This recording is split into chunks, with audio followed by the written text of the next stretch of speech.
She stared at me over her oversized sunglasses, one hand resting on the kitchen island like she owned the place.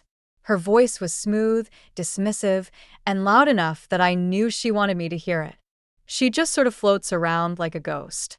I don't think she even notices she's in the way. I didn't say a word. My hands were still damp from scrubbing the casserole dish we'd used last night. The water had gone cold in the sink. Behind me, the hum of the dishwasher echoed like a heartbeat. And the words she said, those cruel little syllables, rattled around in my head like a loose screw in a jar. A ghost. That's what she called me. A ghost in the home I'd built from the studs up with my late husband. A ghost in the kitchen where I used to bake banana bread for my son before school. A ghost in the living room where I once danced barefoot with my grandchildren to old Motown records on Friday nights. I turned off the faucet. Slowly. Quietly. I didn't even wipe my hands. I just stood there, staring at my own reflection in the window above the sink. The light hit the glass in such a way that all I could see were outlines. Faint. Faded. Like I really had become what she said. But I wasn't always this invisible. And that's not where this story begins. Before we go any further, tell me, have you ever been erased one decision at a time? Not loudly. Not violently. Just faded out until no one even bothers to ask if you're still standing in the room? Let me take you back to when I was still solid. Still here. My name is Evelyn Barrett. I'm 67 years old. I've lived in the same two-story brick house in Maple Falls, Ohio, for the last 41 years. I raised 3 children there, built a marriage inside those walls. Buried my husband, Warren, just 2 summers ago under the oak tree in the backyard he planted himself the year our youngest was born. The week after Warren's funeral, my son Marcus and his wife, Brielle, came over with takeout and plastic utensils and soft voices. They offered to stay a while. Just until things felt less raw. Just until I got my bearings again. It's too much house for one person, Marcus said, wrapping an arm around me as I sat on the edge of the couch Warren had always claimed. You shouldn't be alone right now. Brielle chimed in, touching my shoulder like I might shatter. I believed them. Or maybe I just wanted to. Grief has a funny way of making you vulnerable to anything that sounds like love. At first it was helpful. Warm. Comforting even. Brielle cooked dinner most nights. Marcus changed the light bulbs I'd been meaning to get to.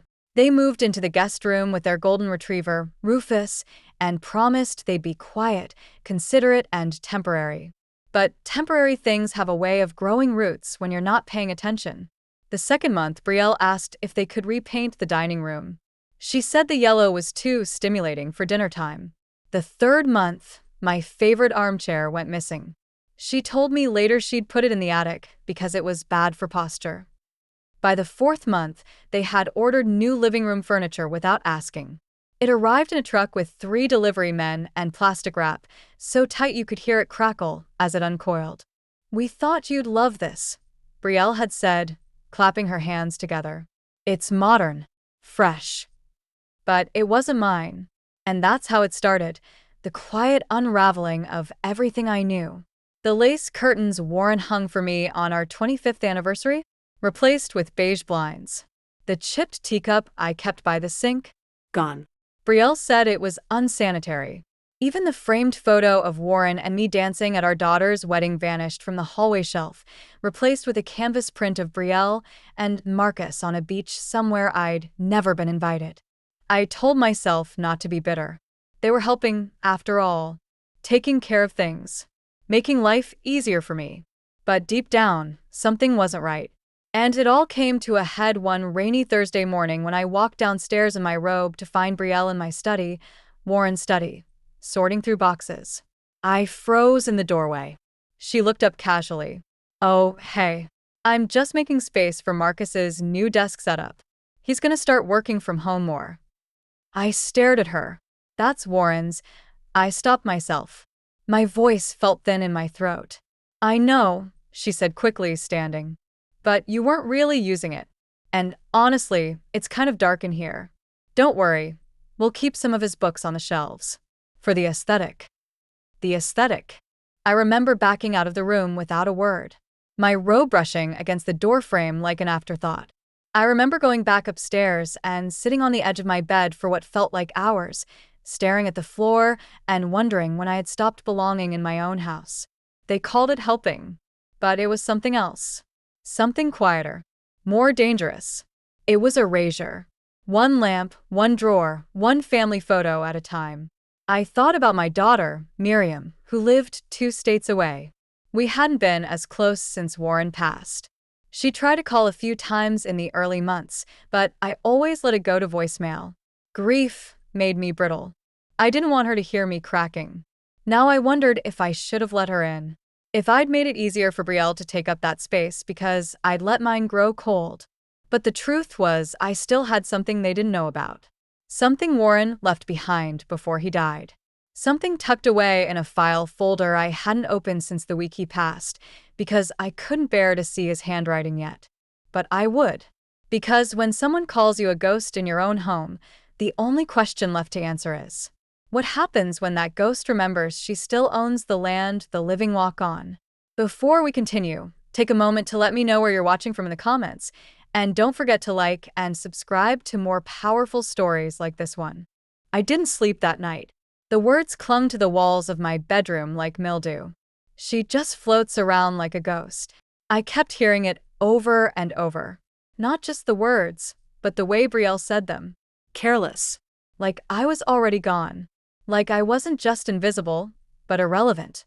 The next morning, I got up earlier than usual. The house was quiet except for Rufus's snoring downstairs and the faint whir of the refrigerator. I tiptoed into the hallway closet and reached behind the boxes of holiday decorations and old board games. There it was. A locked fireproof box covered in a thin layer of dust.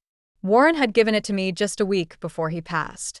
His voice had been so faint then, almost like paper crumpling.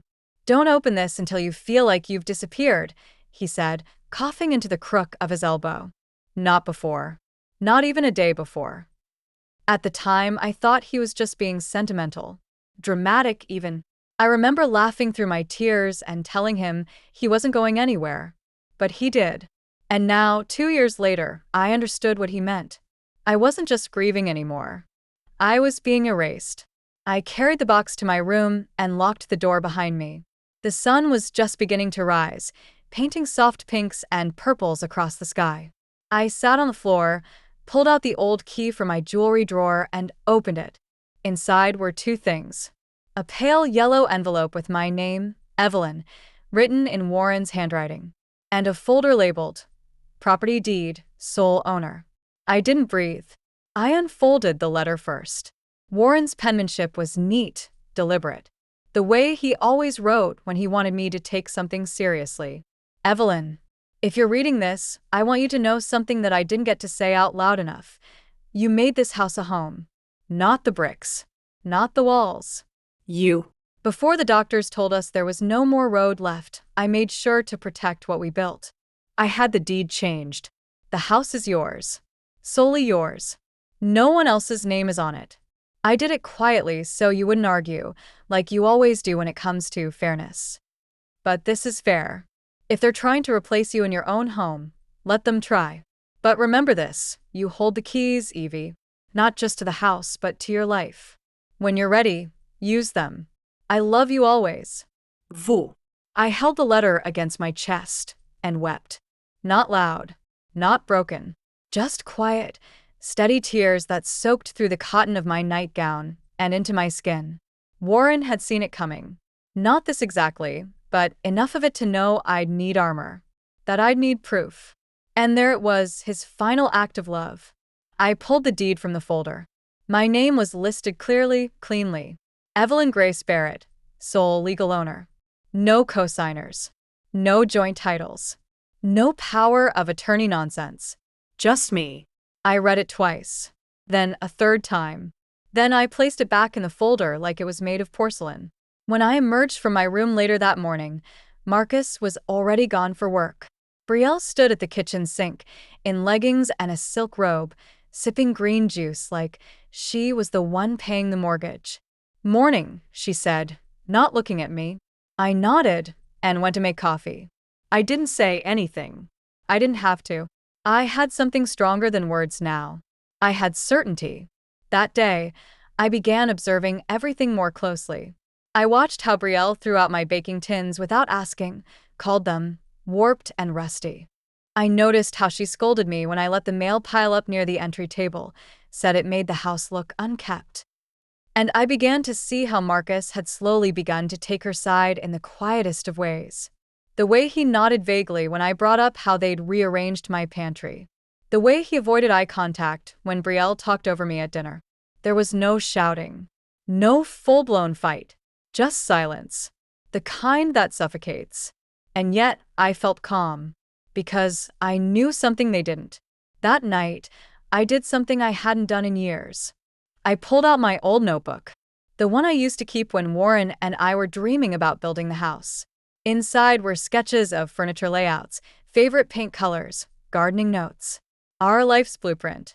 I turned to a fresh page and wrote across the top. What they don't know.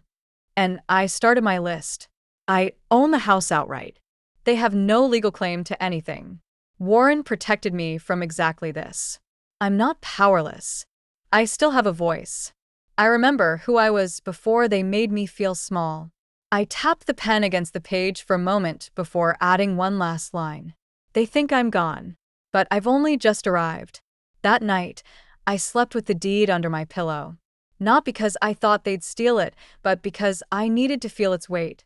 To remind myself that I still had ground beneath my feet. The next morning, when Brielle told me she was thinking of turning the sunroom into a home gym, I smiled. Not sarcastically. Not sweetly. Just calmly. We'll see, I said. She blinked. What do you mean? I mean, it's not your decision to make, I replied, taking a sip of my coffee and meeting her eyes for the first time in weeks. Something flickered in her expression, confusion, maybe even annoyance, but she said nothing.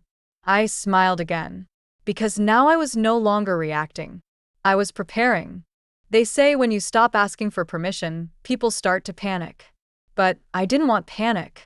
I wanted clarity. And that's exactly what I felt that Saturday morning as I sat in the local bank lobby, the deed in my purse and Warren's letter folded neatly in a zippered pouch. There was a small line of people ahead of me, young couples talking about mortgage rates, a college student opening a checking account, a woman arguing with someone on speakerphone. All of them living their loud, ordinary lives. And I was sitting quietly, holding a bomb no one else could see. I'd decided it the night before. After Brielle had told me, in that sickly sweet voice of hers, that they were hoping to build equity in the house and might need to consider refinancing for future renovations. She said it over grilled salmon and baby arugula like it was the most reasonable suggestion in the world. I didn't argue. I just smiled. Then I cleared the table like always. And once I got to my room, I made 3 copies of the deed and placed each in a different folder, one in my desk drawer, one in the fireproof box, and one I planned to keep on me at all times. Not because I was afraid of losing the original, but because I had no intention of losing myself again. When my number was called at the bank, I approached the counter, handed over my ID, and calmly requested to open a new account, just in my name. I asked for paperless statements, a secure P.O. box mailing address I'd set up the day before, and deposit instructions for when the time came. The clerk, a young man with thick glasses and a nervous smile, looked up and asked if I was expecting a large transaction. Yes, I said with a calm, so still it startled even me. Eventually, I left the bank feeling lighter than I had in months. That afternoon, I began clearing out my personal belongings, one drawer at a time. Nothing dramatic. No suitcases or open boxes. Just quiet, careful sorting while Marcus and Brielle were out with friends at some brunch spot where they'd no doubt laugh about how quirky it was to live with a senior. I labeled each item, folded each sweater with care, wrapped my porcelain teacups in dish towels, and tucked them into shoeboxes. I placed them in the far back corner of my closet like secrets waiting to be revealed. By the time they got home, I was sitting on the back porch with a book in my lap and a cup of tea beside me. The hydrangeas needed pruning. The bird feeder hung crooked on the branch. and the sun cast a long shadow over the brick path Warren had laid one summer when we were too poor to hire anyone else. It was peaceful, until Brielle stepped outside. "Oh hey," she said, brushing a wisp of hair behind her ear. "You okay?" I nodded. She lingered for a moment. Then she said it. "So, Marcus and I were actually talking. There's this amazing real estate consultant we met through his coworker. She specializes in, well, let's just say maximizing value in transitional family homes. She's brilliant with redesigns and flipping. We thought, maybe we could all sit down sometime and discuss options." I looked up from my book. "What kind of options?" She smiled in that practiced way. Upgrades, restructuring equity, long-term planning. Maybe even selling at the right time while the market is still hot. I tilted my head slightly, like I was studying her. "But it's not your house," I said. The words hung there between us, soft and plain like a hand-stitched quilt. No venom, no emphasis. Just a reminder. Her face twitched, just for a second. "I mean, yes." "Technically," she began. "Not technically," I said. "Legally. Entirely. It's not your house." She didn't speak for a full 5 seconds. Just blinked. Then she tucked her arms across her chest and laughed lightly. "Well, sure. I mean, of course. We're just trying to help. You've said how hard it is to manage things alone." I closed the book gently and placed it on my lap. "You're not helping," I said. "You're replacing. One drawer, one photograph, one decision at a time." Brielle's lips tightened, and for once, she didn't have a rehearsed response. She looked toward the garden, toward the wind chime Warren hung with Lily when she was still small enough to sit on his shoulders. "We didn't mean to make you feel that way," she said finally, but her tone was off, less apologetic and more annoyed.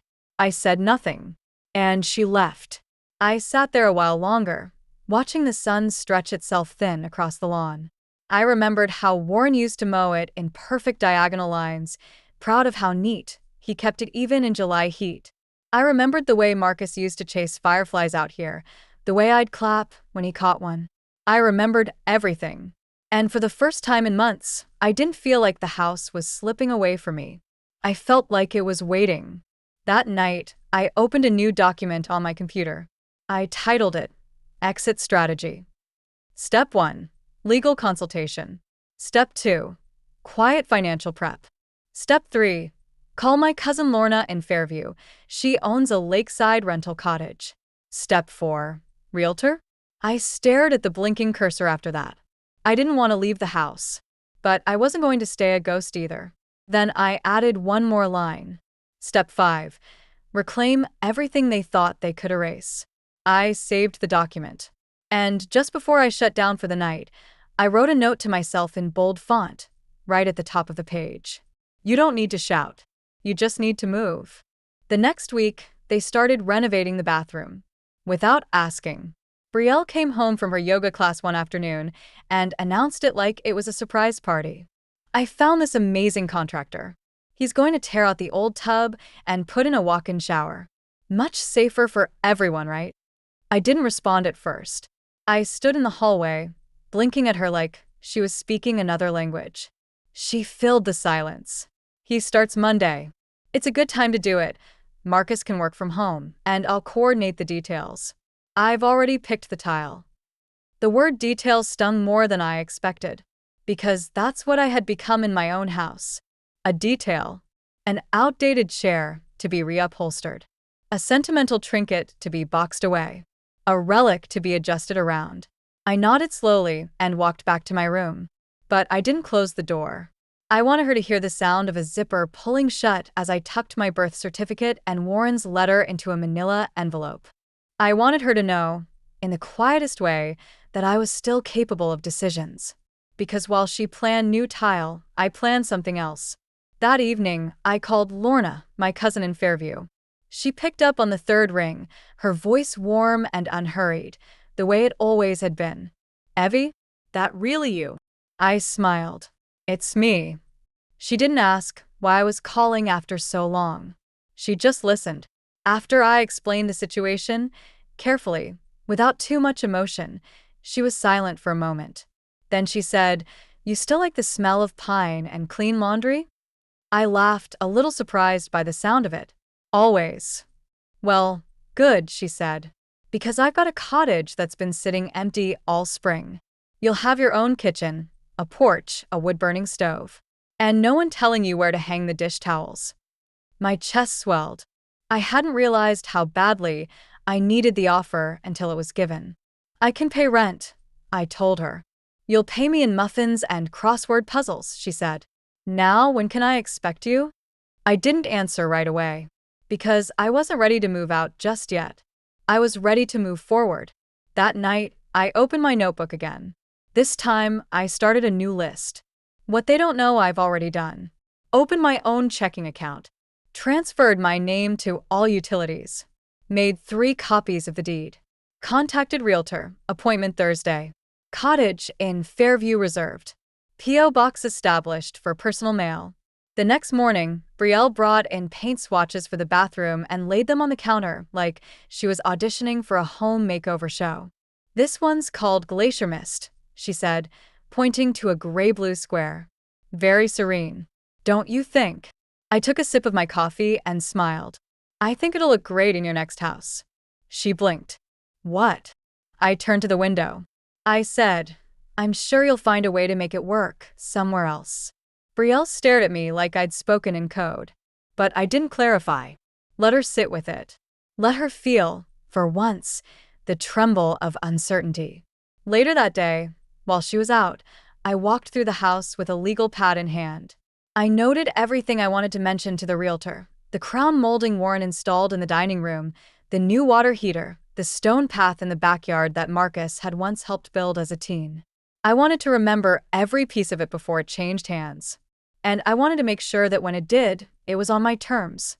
When Marcus got home that night, he barely looked up from his phone.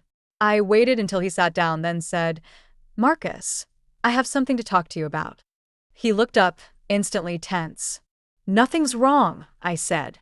"But I'm making some changes." He furrowed his brow. "What kind of changes?" "I'll be moving out in the next couple of months. I've arranged everything." He set his phone down slowly. "Wait, what? Why? Are you upset about the bathroom? We can talk about that." I shook my head. "It's not about the bathroom. It's about peace. About space. About no longer living like I'm a guest in my own memories." "Mom," he said, and for the first time, his voice cracked. "I didn't know you felt like that." I smiled gently. "Because you didn't ask." He opened his mouth, closed it, looked down at his hands. I didn't wait for him to speak again. "I'm not mad, Marcus. I'm just done." Then I stood, kissed the top of his head like I had when he was 7 and scared of thunderstorms, and walked upstairs to finish packing another drawer. And the whole time, I felt it rising inside me, quiet, steady power. Not anger, not vengeance, just resolve. Because they had made plans for their future in my house. But I'd made one, too. And it didn't include them. The meeting with the realtor was on a Thursday morning, cool air, quiet streets, and a kind of stillness that made you feel like the world was holding its breath. I wore my navy cardigan and Warren's old watch, the one he'd left on the nightstand the morning of his last hospital visit. It didn't tell time anymore, but it grounded me. Her name was Celeste. Mid-40s, sharp blazer, calm voice. She greeted me in front of the public library parking lot with a warm handshake and no small talk. I liked her instantly. "I've reviewed the documents you emailed," she said, tucking her clipboard under her arm. "Deeds clean. Titles clean. This is entirely yours to decide." I nodded. "I don't want anything public just yet. No signs.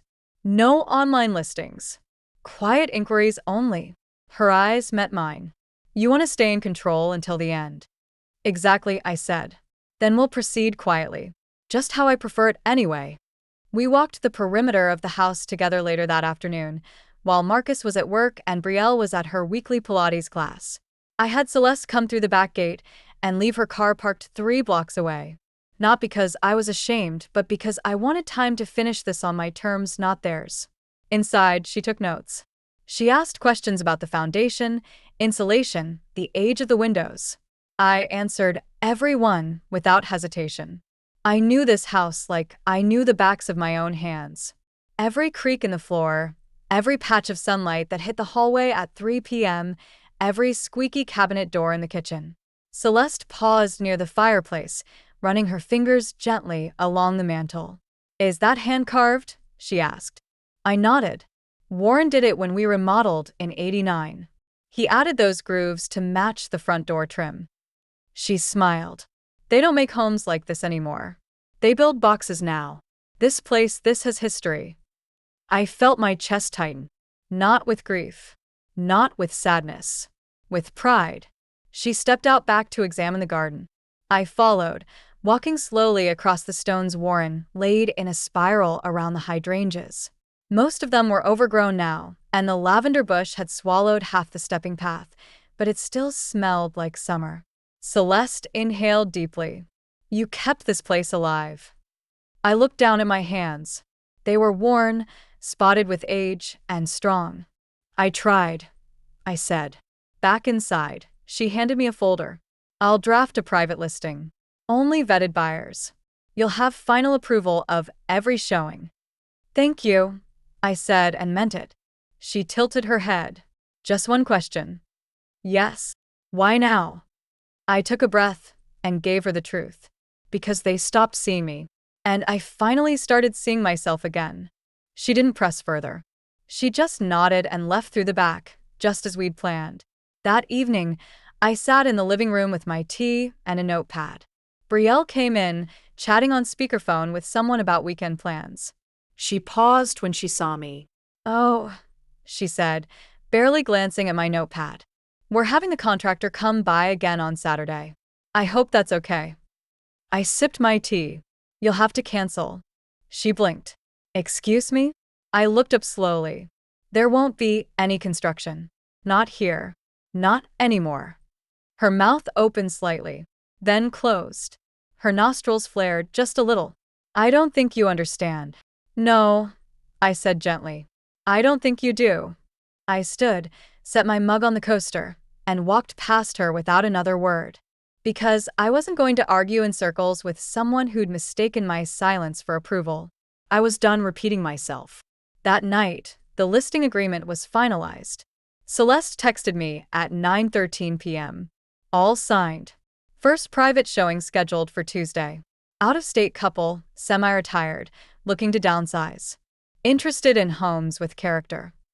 I stared at the message for a long time. Then I wrote back. "Let's show them what character looks like." The next day, I cleaned the house like I used to.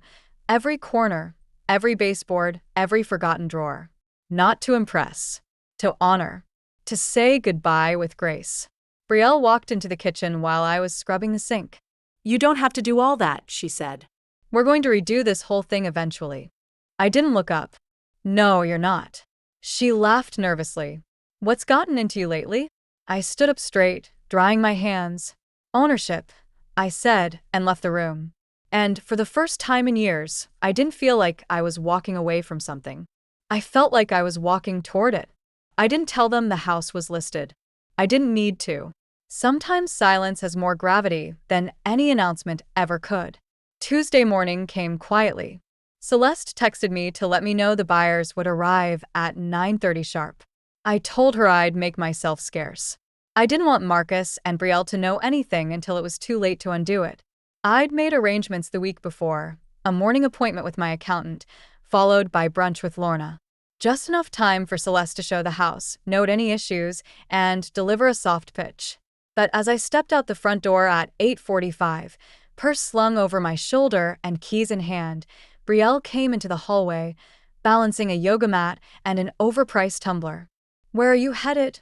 she asked, eyeing my cardigan like I was overdressed for errands. "Just stepping out for a bit," I replied. "Won't be long." She nodded, but something in her eyes lingered longer than usual. She sensed it, the shift, the temperature change. And when I returned that afternoon, I found her in the kitchen with her laptop open and a strained smile on her lips. "Hey," she said casually. "You didn't happen to notice a strange car in the driveway earlier, did you?" I poured myself a glass of water.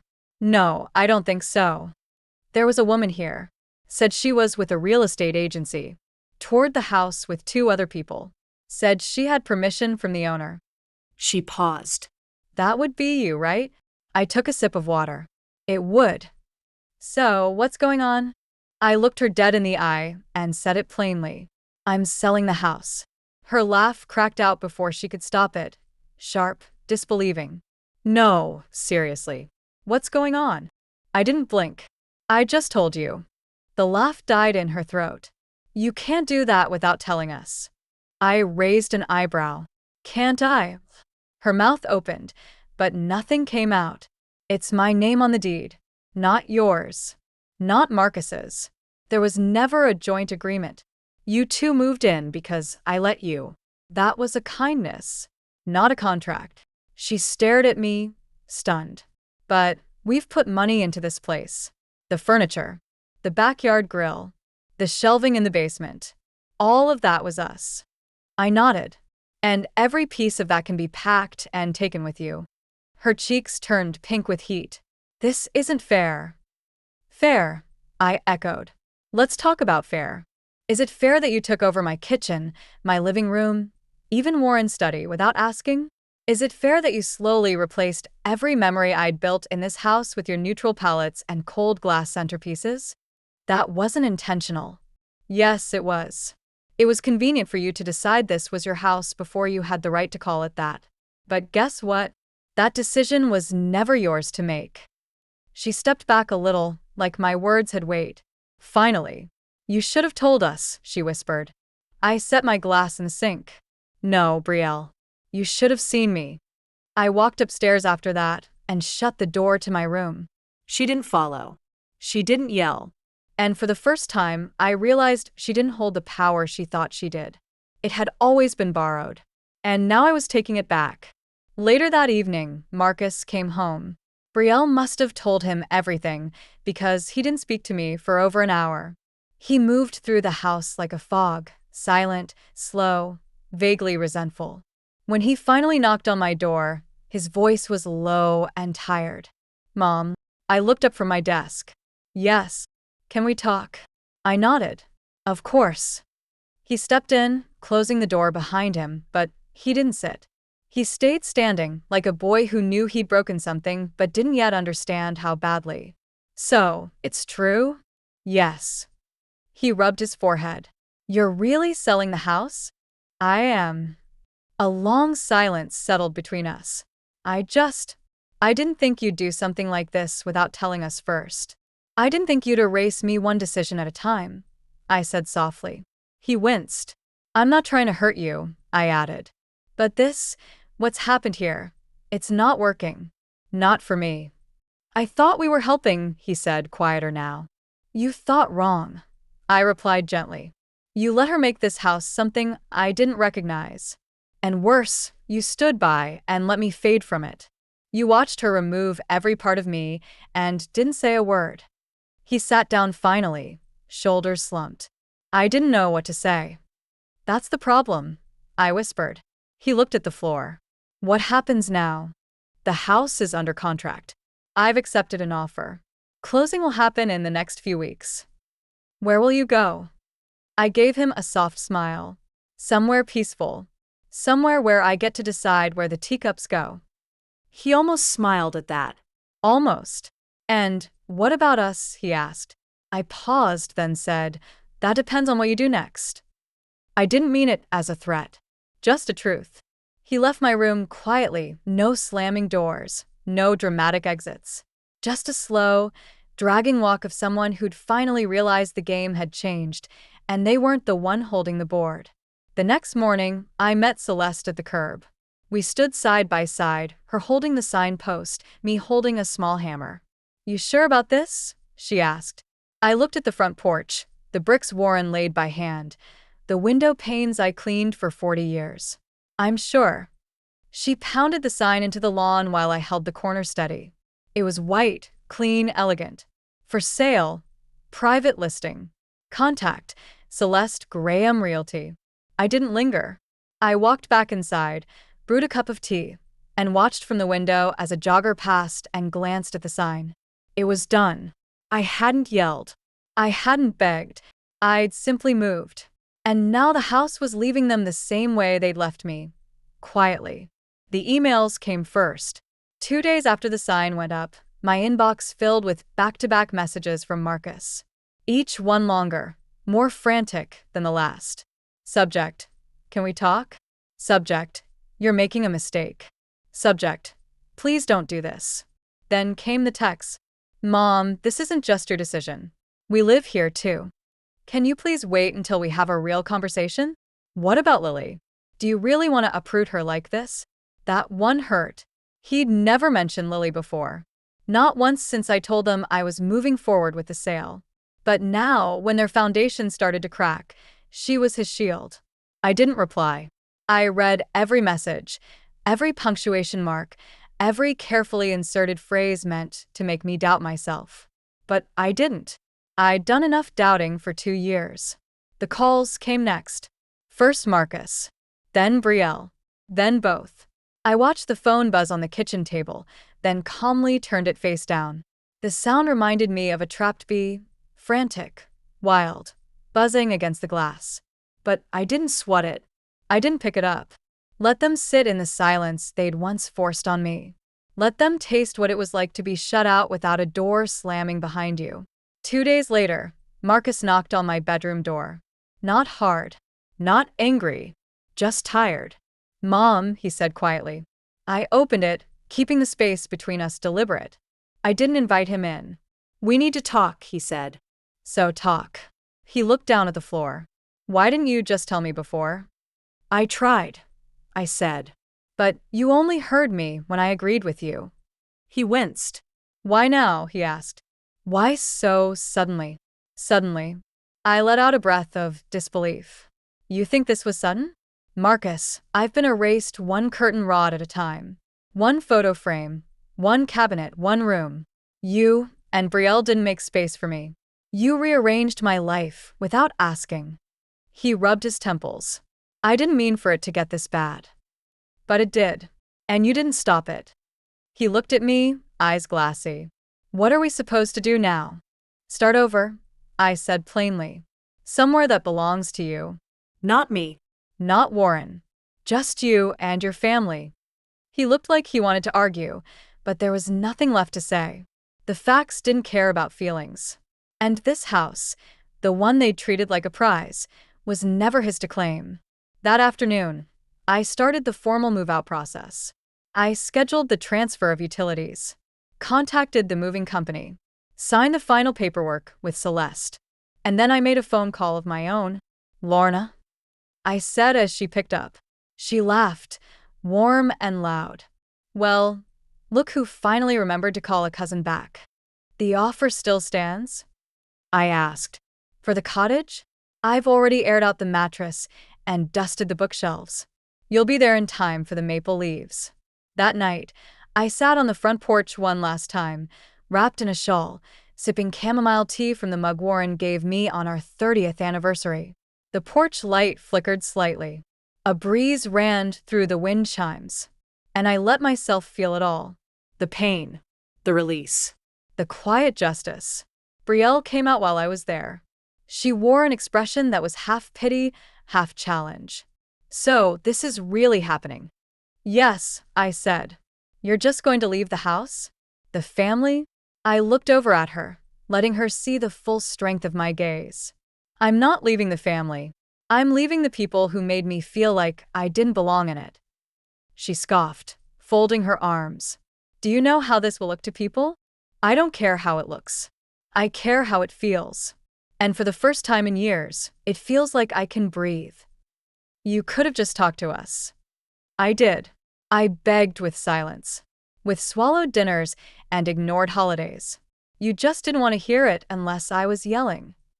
She stepped off the porch without another word, and I didn't call after her, because I had nothing left to explain. This wasn't a betrayal.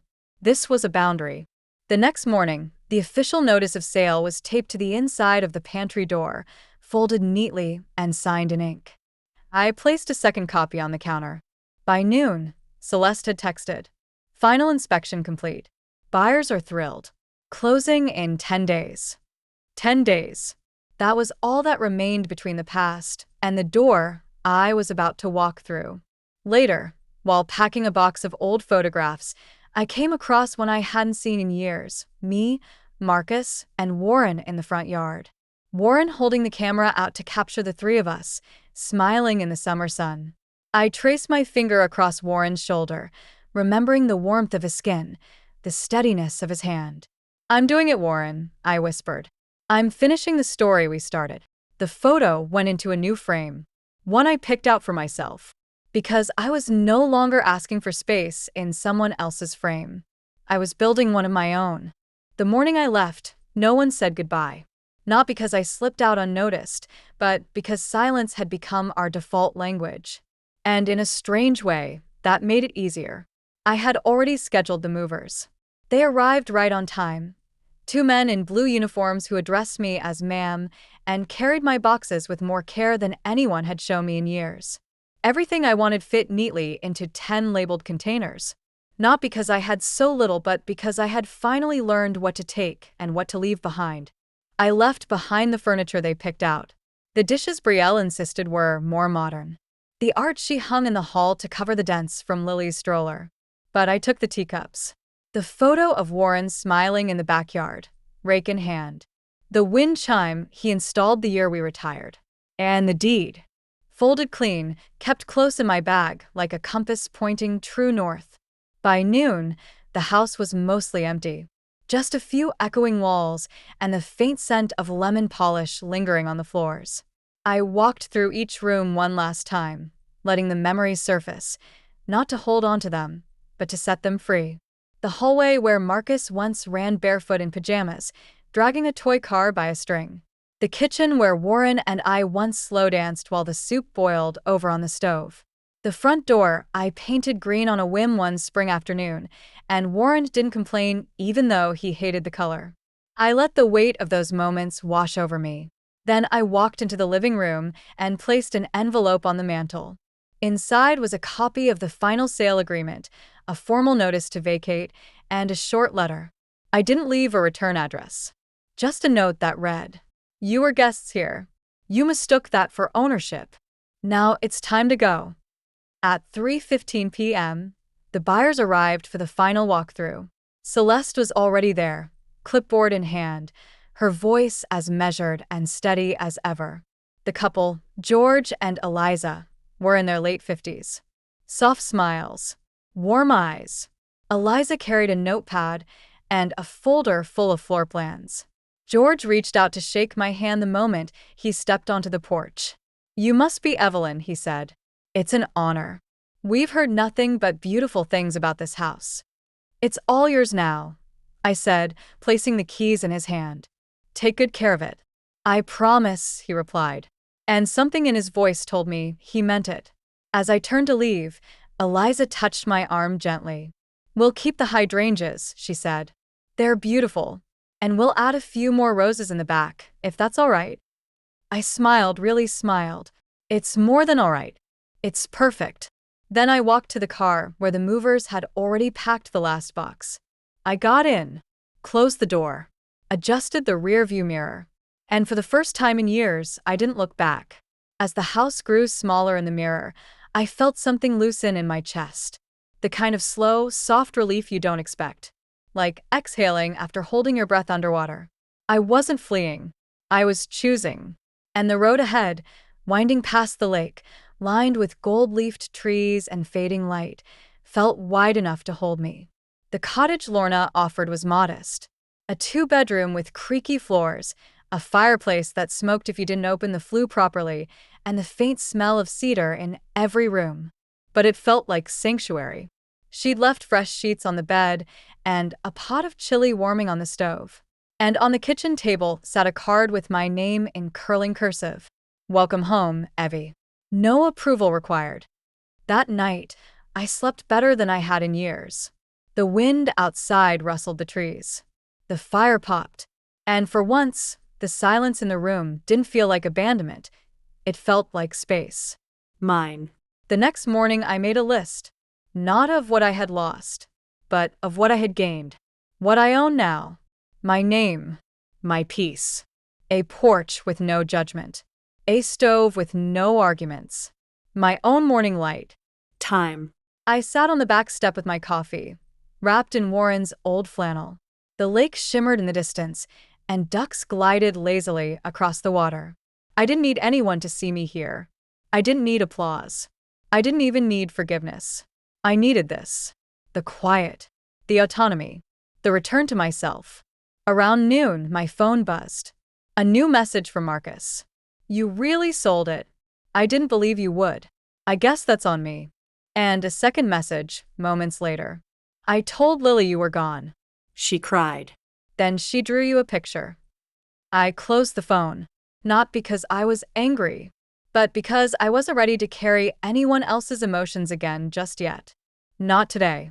Instead, I stood up, stepped out into the cool air, took a deep breath, and whispered, I made it. They had said I wouldn't last a week on my own, but here I was, breathing, rooted, Free. and in that moment I knew I hadn't just left a house. I'd returned to myself. It had been 6 days since I left the house. 6 full days of real sleep, of real meals, of brushing my teeth in a bathroom no one else had reorganized without asking, of choosing the radio station myself. Thank you very much. Of waking up to birds instead of tension. The quiet here wasn't lonely. It was full. Full of the way the lake breathed in the morning. Full of the soft hum of the space heater Lorna left by my feet. Full of the sound of my own thoughts returning like a bird that had finally found its way home. I was sitting at the kitchen table that Friday morning, spooning oatmeal into a chipped blue bowl I'd kept for my mother's set, when I got another message from Marcus. Can I come see you? Just me. Not her. I read it twice. Then I set the phone down and looked out the window. The sky was soft gray, the kind that carried both calm and possibility. I stirred my oatmeal, letting the steam curl up into the air like incense. I waited 2 hours before responding. Tomorrow. Noon. Come as you are. I didn't tell Lorna. Not because I didn't trust her, but because this reckoning, was something I had to do alone. And by now, I knew I could. The next day, I sat on the front porch of the cottage, wrapped in a thick sweater, watching the dirt road for a familiar shape. It was colder than usual. The kind of cold that made your joints creak and your memory stir. At exactly 12:06, Marcus's car pulled up. He got out slowly. No suit. No laptop bag. Just jeans and a dark jacket zipped up to his neck, like he hadn't quite decided whether he was still protecting himself. He paused at the gate. I didn't move to meet him. I let him walk the full length of the gravel path, feel every footstep, every crunch beneath his shoes. I let the silence wrap around us the way it had wrapped around me for months, heavy, sobering, undeniable. When he reached the porch, I motioned to the chair beside me. He sat. Didn't speak. Neither did I. Not right away. It was Marcus who finally broke the stillness. I thought you were bluffing, he said. Even after the sign went up, I kept thinking you'd change your mind. I nodded. That's because you've spent so long underestimating me. He flinched. Not dramatically. Just enough. I didn't mean to, he said. I thought we were helping. You stopped helping the moment you stopped listening, I said. He looked at his hands, turning them over like he didn't recognize them. I let her make the decisions, he admitted. Because it was easier. Because she was louder. And I didn't want to argue. And I disappeared in the silence, I said. He looked up, eyes glassy. I'm sorry. I didn't say I forgive you. Not yet. Maybe not ever. Instead, I reached beside me, pulled out a small manila envelope, and handed it to him. Inside was a photo of the three of us, me, Warren, and Marcus, taken when he was 10, standing on the back porch of the house he'd grown up in, all sunburnt cheeks and mismatched socks. He opened the envelope, looked at the picture for a long moment, and smiled softly. I remember that day, he said. Dad made us pancakes with blueberries. Burned half of them. I nodded. We laughed for an hour. I miss him, he whispered. So do I. Silence again. But not the cold kind this time. The kind that allows truth to settle. I told Lily you moved, he said, finally. She cried. Then she asked if you'd still be her grandma, even from far away. I inhaled sharply, feeling something twist in my chest. What did you tell her? I told her yes. Of course. Always. I blinked back tears. Good. She made you a card, he said, pulling a folded piece of pink paper from his coat pocket. Stickers lined the edges. Crayon flowers bloomed across the center. In the middle was a stick figure with silver hair and a heart in her chest. To Grandma Mara, you are my garden. That did it. I covered my mouth with one hand, the tears coming faster than I expected. Not because I was sad, but because I had finally been seen again, by the only person who mattered. She remembers everything, Marcus said. The tea parties, the bubble baths, how you always let her water the flowers, even when she soaked herself. I nodded, holding the card gently, like it was something sacred. She has roots, I said, even if the branches got tangled. He shifted in his chair. I don't want this to be the end of us. It doesn't have to be, I said, but it won't go back to what it was. I know. I won't be your cushion anymore, Marcus. I won't be the woman who bends herself out of shape to keep everyone else comfortable. If you want a relationship with me now, it'll be one of mutual respect. He nodded slowly. I want that. I really do. I looked out toward the lake. The wind stirred the surface gently, rippling it like silk. You asked if I'd come back, I said, turning to him. He opened his mouth to respond, but I stopped him. I'm not coming back. I've already arrived. I gestured around me, to the porch, the cottage, the trees. This is where I belong now. He nodded. I understand. A long silence passed between us. Then, softly, I asked, does she know I'm here? Lily? No. I didn't want to tell her unless you wanted me to. I smiled, still holding the card. Tell her I'm planting lavender here too, and that there's a rocking chair waiting for her whenever she's ready. He blinked back tears of his own now. She'll love that. I know she will.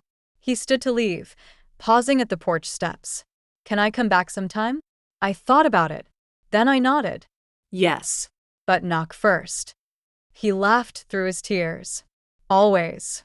I watched him walk back to his car. I didn't cry when he drove away, because for the first time in a long, long while, I didn't feel abandoned. I felt chosen. It's been 37 days since I left. 37 mornings where the light filters in through floral curtains I chose myself. 37 evenings where I read until I fall asleep. No footsteps overhead, no muffled arguments behind walls. Just the slow rhythm of my own breath and the hum of peace beneath everything. I've learned that healing doesn't arrive all at once. It comes in pieces. Small ones. Like the first time I made soup in the cottage and didn't feel the need to apologize for using the old stockpot Brielle once called an eyesore. Or when I opened the front door barefoot at dawn just to feel the dew between my toes and didn't feel guilty for tracking it back inside. Or when I stood in the local farmer's market, ran my hand across a basket of lemons, and realized no one was there to tell me they were too expensive. No more shrinking. No more permission. No more waiting to be heard. I was living my life on purpose now. And then one morning a package arrived. It was addressed in a child's handwriting with crooked letters and purple glitter marker. The return label said Lily Barrett. I opened it slowly, my fingers trembling not from nerves, but from something gentler. Anticipation. Hope. Inside was a drawing folded in half and a small rock painted bright blue with little pink hearts all over it. The drawing showed a cottage under a giant sun, a woman with silver hair sitting in a garden of purple flowers, and a child with braids handing her a heart-shaped balloon. On the side, written in jagged, proud letters, I found you. Love, Lily. I pressed the paper to my chest and laughed softly through the tears. She had remembered. Not just the place, but me. That night, I placed the rock on the windowsill above the kitchen sink, right next to Warren's picture. He smiled at me from the frame like he always did, as if he knew what I was about to do before I did it. And what I did next wasn't dramatic. It wasn't loud or flashy, or meant to send a message. It was just mine. I opened the drawer beside the table and pulled out my journal, the same one I started the night I found the deed. The pages were worn now, filled with lists and confessions and reminders that I was still here. I flipped to the back and began writing one final page. What I know now. Quiet does not mean weak. Peace is something you protect like a home. Love is not always loud. Sometimes it's a card in the mail and a blue rock on a windowsill. History can live in more than walls. It lives in you. The past only has power if you keep handing it the pen. I am not a guest in my life. I am the author. And I am never going back to who I had to be just to survive. I closed the journal, set it beside my tea, watched the sun dip below the horizon as streaks of orange and gold stretched across the lake like a promise. And then I stood up and stepped outside. The garden had started to bloom again. Lorna helped me plant it last week. Lavender, rosemary, hydrangeas, just like before. But this time, they grew in new soil. A new chapter. I knelt down, bare hands in the dirt, and tucked a small root into the earth. The scent of fresh pine drifted down from the trees. The birds rustled in the branches above. And I whispered something only the wind could hear. I kept the love. I let the rest go. I didn't need the house anymore to feel like myself. Because I had carried everything that mattered with me. Warren's voice. Lily's love. My own worth. Let them keep the couch. Let them keep the patio furniture. Let them tell people they had to start over. I knew the truth. They didn't lose the house. They lost the woman who held it all together. And I lost nothing. I let go of what was never mine to hold. I reclaimed what no one can take. My story, my silence, my power.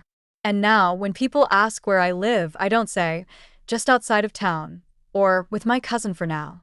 I smile and say, I live in peace. Because I do. Finally. And completely. If this story moved you like it moved me, don't forget to like, subscribe, and drop a comment below sharing where you're watching from, and stay tuned for more powerful stories just like this one.